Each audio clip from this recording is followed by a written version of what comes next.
नमस्कार मित्रांनो, स्वागत आहे तुमचं आताच्या ब्रेकिंग न्यूजमध्ये।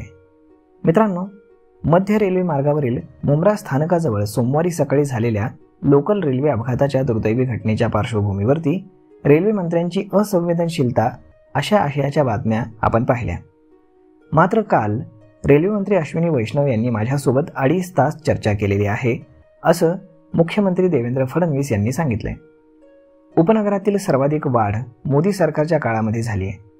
मेट्रो नेटवर्क न झाल्यानं ओव्हरक्राउडिंग झालेलं आहे आणि काल बोलताना त्यांनी सांगितलं की दरवाजे लावण्याचं आपण काम करतोय। सरकारला कळतंय की व्हेंटिलेशनची व्यवस्था करावी लागेल, तेवढं डिझाईन डोकं सरकारकडे आहे। दरम्यान एसी ट्रेन द्यायच्या आणि त्या भाडं न वाढवता द्यायच्या असा मास्टर प्लॅन आता सरकार आखत असल्याचं मुख्यमंत्री देवेंद्र फडणवीस यांनी सांगितलंय।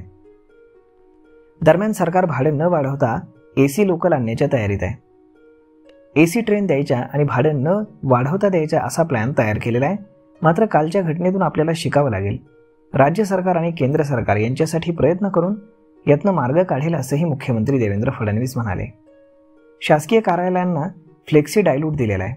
खाजगी कार्यालयासंदर्भामध्ये अडचणी येत आहेत। पब्लिक ट्रान्सपोर्ट संदर्भामध्ये कॅपॅसिटी वाढवण्याचा प्लॅन करू असंही ते बोलले। दरम्यान मुंबईमध्ये झालेल्या लोकल अपघातामध्ये 4 प्रवाशांचा जीव विनाकारण गेलेला आहे। अनेक जण गंभीर जखमी आहेत, परंतु अश्विनी वैष्णव यांना त्याचं काही सोयरसूतक नाही का असा प्रश्नही आता साऱ्यांना पडतोय।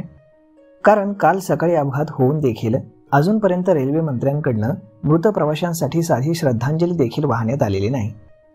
अपघाताची माहिती आणि त्यावरती केलेल्या उपाययोजना आणि रेल्वेकडनं करण्यात आलेले प्रयत्न याबद्दल तर माहिती दिलेलीच नाही।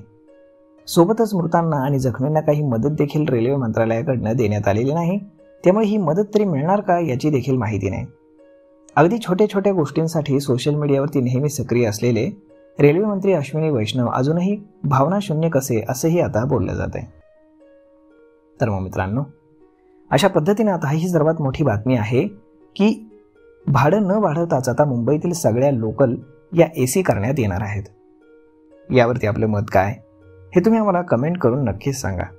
आणि जर हा व्हिडिओ तुम्हाला आवडला असेल तर आपल्या जवळच्या मित्रमंडळींसोबत देखील हा व्हिडिओ तुम्ही शेअर करायला विसरू नका। धन्यवाद।